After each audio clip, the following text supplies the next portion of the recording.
Git just gave Claude Code its most dangerous superpower yet.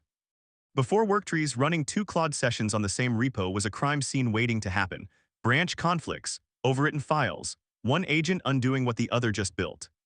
Worktrees fixed this. Each Claude agent gets its own isolated checkout, same Git history, different branch, zero collision. There are three ways to invoke it. First, the flag. You run Claude with --worktree and a name, or just -w to auto-name it. Claude creates an isolated directory, branches from head, and you're living in isolation. Add the Worktrees folder to your Git ignore and you're a professional. Second, just ask, say work in a worktree mid-session. Claude invokes the enter worktree tool internally and switches your working directory. No flags, no commands, just vibes. Third, and most unhinged, bake it into your agents. One field in your agent config isolation worktree.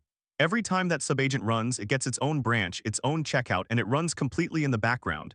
You can now have three Claude agents shipping simultaneously while you watch Netflix. But three things will destroy you if you forget them. 1. Deps don't auto-install. Run your npm install before Claude touches anything. 2. .env files don't clone themselves. Copy them manually. 3. One developer burned 9.82 gigabytes in 20 minutes. Watch your disk.